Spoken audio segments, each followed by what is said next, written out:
اللهم صل على محمد وعلى آل محمد كما صليت على إبراهيم وعلى آل إبراهيم إنك حميد مجيد اللهم بارك على محمد وعلى آل محمد كما باركت على إبراهيم وعلى آل إبراهيم إنك حميد مجيد أما بعد Alhamdulillah, segala puji dan syukur kita hanya kepada Allah Subhanahu wa Ta'ala yang mengumpulkan kita kembali di tempat yang mulia ini dalam rangka bermajelis ilmu, mengkaji tentang tauhid, yang kita bacakan dari kitab Tauhid yang ditulis oleh Syekh Muhammad bin Abdul Wahab At-Tamimi rahimahullah. Semoga dengan kita mengkaji tauhid, akidah kita semakin kuat dan amal-amal kita semakin khusyuk kita melakukan ibadah kepada Allah Subhanahu wa Ta'ala. Ketakwaan dan iman kita bertambah kepada Allah Subhanahu wa Ta'ala, dan semoga Allah Subhanahu wa Ta'ala berikan keistiqomahan pada diri kita untuk selalu mengkaji ilmu agama.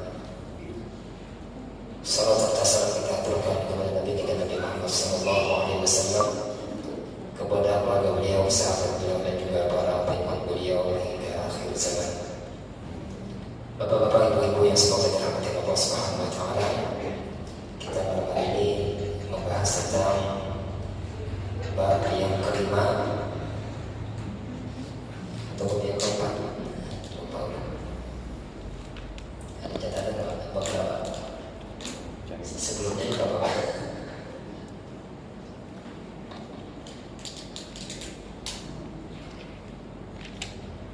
Sebelumnya apa? Ada catatan.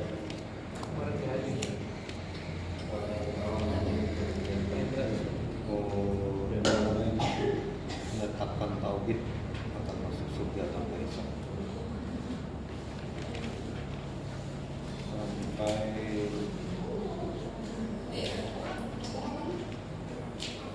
sekarang bab yang keempat, sifat 70 orang yang masuk surga. Ya. Bab yang keempat yaitu bab tentang mendakwahkan tauhid. Bab du'ai ila syahadati an la ilaha illallah. Bab mendakwahkan orang lain kepada syahadat la ilaha illallah. Artinya bab ini berbicara tentang dakwah, ya. Mengajak orang lain untuk mentauhidkan Allah Subhanahu wa Ta'ala. Di sini ada 3 dalil, 4 dalil. Ada tiga dalil yang dibawakan oleh beliau dalam bab ini, bab mendakwahkan tauhid. Dan ini adalah pelengkap dari bab sebelumnya. Sebagaimana kita telah kaji, kita sudah ketahui bahwasanya kewajiban seorang muslim dia adalah mentauhidkan Allah Subhanahu wa Ta'ala. Kemudian kita sudah mengetahui keutamaan mentauhidkan Allah Subhanahu wa Ta'ala dan juga mengetahui bahaya dari kesyirikan. Maka untuk pelengkap muqaddimah dari bab-bab awal dari kitab tauhid, beliau menyebutkan di sini adalah bab doa ila syahadati an la ilaha illallah. Bab mendakwahkan orang lain, mengajak orang lain untuk mentauhidkan Allah Subhanahu wa Ta'ala. Karena tidak cukup kalau kita belajar tauhid dan mengamalkannya untuk diri kita sendiri tanpa kita mengajak orang lain untuk mentauhidkan Allah Subhanahu wa Ta'ala. Karena dalam Islam itu ada namanya amar ma'ruf dan nahi munkar, mengajak orang lain kepada kebaikan, dan kebaikan yang paling atas adalah mentauhidkan Allah Subhanahu wa Ta'ala. Kebaikan yang paling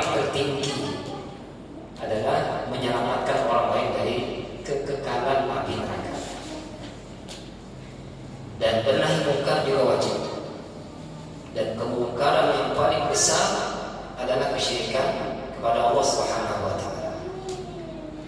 Maka sebuah kewajiban bagi seorang muslim ketika dia sudah mengenal tauhid, dia mengamalkan dari apa yang dia ketahui, maka sebuah kewajiban bagi dia untuk mengajak orang lain untuk mentauhidkan Allah Subhanahu wa taala, menghindarkan orang lain dari berbagai macam bentuk kesyirikan kepada Allah Subhanahu wa taala.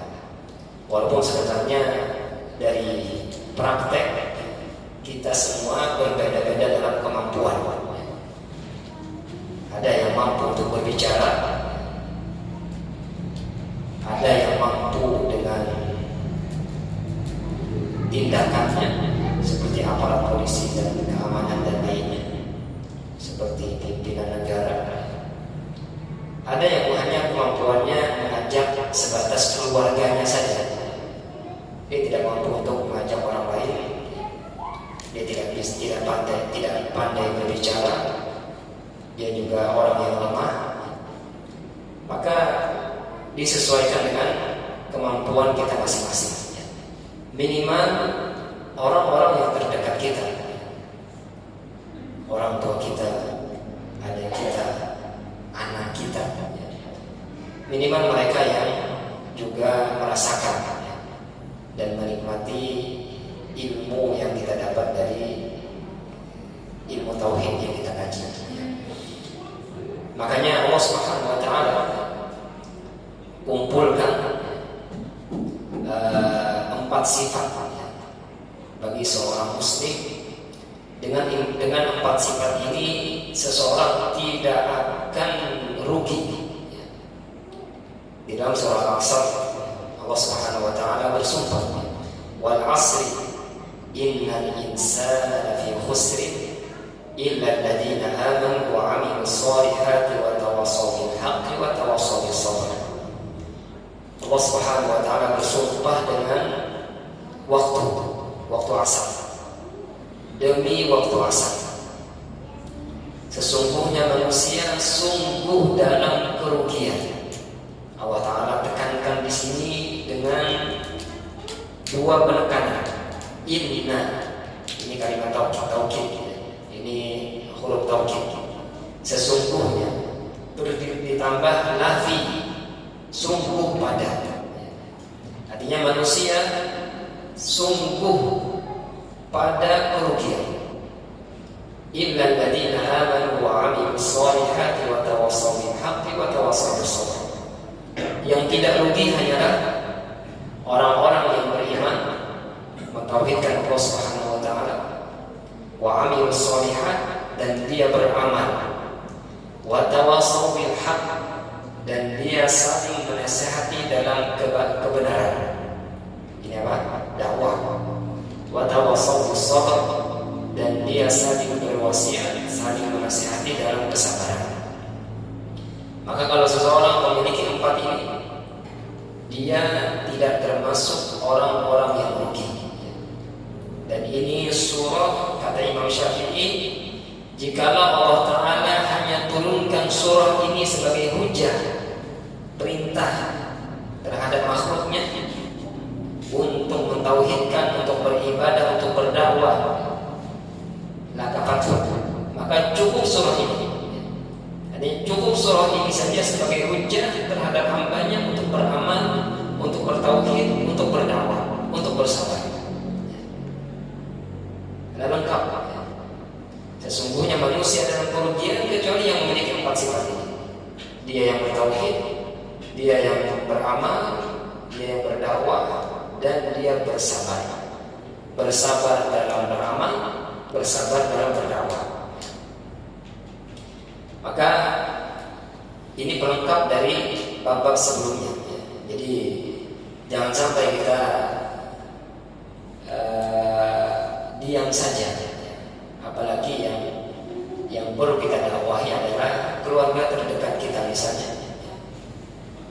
Apalagi dia kenal baik dengan kita, dia akrab dengan kita,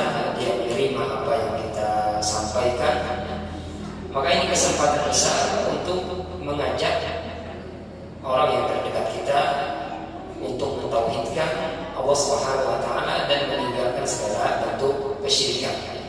Tentunya dengan bahasa yang lemah lembut, dengan bahasa yang baik, agar mereka betul-betul menerima dakwah tauhid.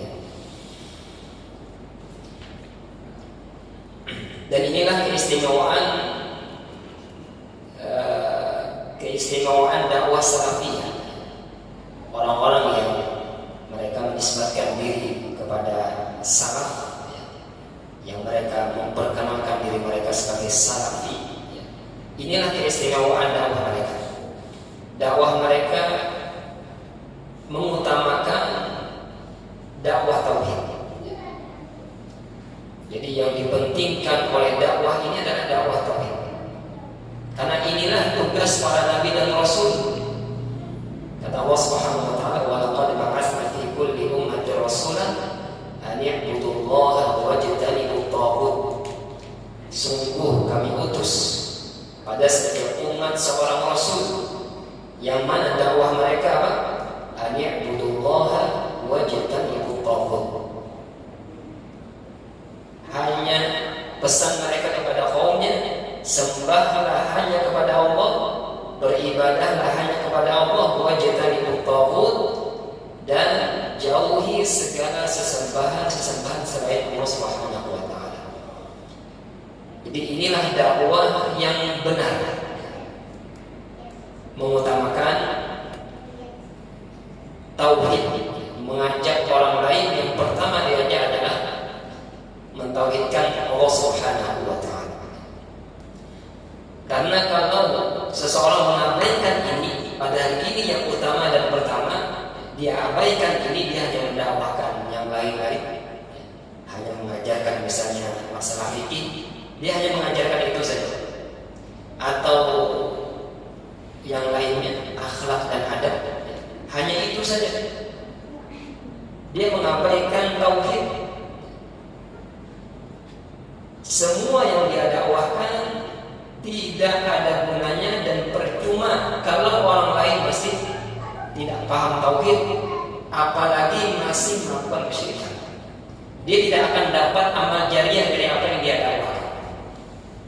Karena orang yang mengamalkan apa yang dia sampaikan tidak ada pahalanya. Kalau ternyata yang mengamalkan ini masih melakukan kesyirikan, jadi sia-sia apa yang didakwahkan, dan tidak ada pahala yang mengalir dari apa yang dia sampaikan, karena tauhidnya belum dibenarkan. Jadi harusnya yang pertama didakwahkan adalah tauhid. Ini adalah fondasi dan ini tidak boleh rusak. Karena kalau tauhid rusak semua amal, sia-sia semua amal ibadah kita. Maka tauhid adalah fondasi dan yang pertama yang harus dibenarkan. Seorang harus paham tauhid dan memahami tauhid tidak susah. Tauhid Ahlus Sunnah wal Jamaah itu tauhid yang paling gampang untuk dipahami. Namun karena mungkin kebanyakan orang-orang yang jauh dari agama, sehingga kadang sesuatu yang sebenarnya gampang terlihat susah, karena sudah terlalu jauh dari perkara itu. Padahal semuanya ini adalah sangat mudah untuk dipelajari. Maka sekali lagi inilah keistimewaan dakwah salafiyah. Mereka menjunjung tinggi dakwah tauhid, berbeda dengan kelompok-kelompok yang lain. Kelompok-kelompok dakwah yang lain, di antara mereka tujuannya hanya menyatukan manusia. Tujuan utamanya apa? Menyatukan manusia. Tidak peduli dengan akidah apa, yang penting semuanya bersatu. Dan ini mustahil. Persatuan manusia mustahil akan terjalin langgeng akan bersatu dengan jangka waktu yang lama kalau persatuan itu tidak dibangun dengan akidah yang sama. Biasanya kalau berbeda akidah, mereka bersatu itu karena hanya punya musuh yang sama saja. Jadi dakwah, misalnya ada yang mendakwahkan dakwah persatuan, tidak peduli kamu dari kelompok mana, kamu dari partai mana, kamu dari akidah apa, ya, ibadah kamu seperti apa, yang penting kita bersatu. Mereka bisa bersatu biasanya karena apa? Karena punya musuh yang sama. Setelah musuhnya kalah, setelah musuhnya hilang, mereka akan sendirinya bermusuhan. Kelompok-kelompok yang bersatu tadi akan sendirinya akan terpecah, bahkan bermusuhan. Karena apa? Karena punya akidah yang berbeda. Tapi kalau orang disatukan dengan akidah yang sama, dengan manhaj yang sama, beragama, metode agama yang sama, pemahaman yang sama, maka inilah persatuan yang hakiki. Tidak akan terpecah, tidak akan bermusuh selama-lamanya. Karena mereka di atas fondasi yang sama. Maka inilah sebenarnya persatuan, kunci persatuan. Persatuan yang akan bersatu selama-lamanya. Mendakwahkan tauhid kepada manusia itu otomatis menjadikan manusia bersatu, karena dia akan menjadikan akidah manusia menjadi satu. Maka inilah yang diperjuangkan oleh salafus saleh, ulama-ulama kita ahli sunnah, dakwah salafiyah, ustaz kita yang mereka paham tentang tauhid. Inilah yang mereka perjuangkan, bukan memperjuangkan partai, bukan memperjuangkan hal yang lain, tapi mereka perjuangkan agar orang-orang paham tauhid dan menjauhi segala kesyirikan kepada Allah Subhanahu wa taala. Dalil pertama yang beliau sampaikan di sini, Allah Subhanahu wa taala berfirman, "Qul hadhihi sabili ad'u ila Allahi 'ala basiratin ana wa man ittaba'ani wa subhanallahi wa ma ana minal musyrikin." Kata Allah Subhanahu wa taala, "Qul," katakan wahai Muhammad, "hadhihi sabili," inilah jalan agamaku. Jadi Nabi sallallahu alaihi wasallam, Rasulullah sallallahu alaihi wasallam disuruh oleh Allah Subhanahu wa taala untuk mengatakan hadhihi sabili, inilah jalan agamaku, bertauhid dan mengajak orang lain untuk bertauhid. Inilah jalan agama. Ad'u ila Allah 'ala basir. Aku mengajak orang lain kepada Allah 'ala basiratin, di atas hujjah yang nyata, di atas ilmu yang benar. Ana wa man ittaba'ani, diriku dan orang yang mengikutiku. Maksudnya sahabat Nabi sallallahu alaihi wasallam. Inilah jalanku dan inilah jalan para sahabatku, yaitu mendakwahkan orang lain untuk mentauhidkan Allah Subhanahu wa taala dengan dakwah di atas ilmu yang benar. Wa subhanallahi wa ma ana minal musyrikin. Maha suci Allah dan aku tidak termasuk orang-orang yang musyrik, yang menyekutukan Allah Subhanahu wa taala. Yang bisa kita ambil dari ayat ini, yang pertama adalah Allah Subhanahu wa taala memerintahkan nabinya untuk mengatakan qul hadhihi sabili, inilah jalan agamaku. Maka orang yang dia mendakwahkan, berdakwah, dia juga harus mengikuti cara dakwah Nabi sallallahu alaihi wasallam. Karena sebagaimana kita ibadah, kata Nabi sallallahu alaihi wasallam, "Shallu kama ra'aitumuni usolli." Salatlah kalian seperti kalian melihat aku salat. Dan ketika kita berhaji dan berumrah, Nabi juga mengatakan, Khudhu anni manasikakum, ambillah dariku cara manasik kalian, cara ibadah haji dan umrah kalian. Maka dalam dakwah juga Allah Ta'ala katakan, qul hadhihi sabili, katakan wahai Muhammad, inilah jalan dakwahku, inilah jalan agamaku, yaitu mendakwahkan orang lain kepada tauhid. Maka dalam cara berdakwah juga harus sesuai dengan jalannya Nabi Sallallahu Alaihi Wasallam. Tidak boleh kita menyelisihi jalannya Nabi Sallallahu Alaihi Wasallam dalam ibadah dan juga dalam berdakwah. Dan di antara menyelisihi Nabi Sallallahu Alaihi Wasallam dalam berdakwah, ya tadi di antaranya adalah dia berdakwah tujuannya hanya mengumpulkan massa, menyatukan massa, itu saja tujuannya. Ini salah. Tujuannya adalah agar orang mentauhidkan Allah Subhanahu wa Ta'ala. Dan di antara juga kekeliruan dalam berdakwah melihat kesukaan para orang-orang yang didakwahi, lalu diambil apa yang disukai, dicampurkan kepada dakwah. Misalnya orang anak muda biasanya suka hibur-hiburan, musik-musikan, joget-jogetan, lalu apa? Dakwah dicampur dengan musik, dakwah dicampur dengan joget-jogetan. Jadi ada nasihatnya, ada juga hiburannya. Maka ini menyelisih dakwah Nabi Sallallahu Alaihi Wasallam.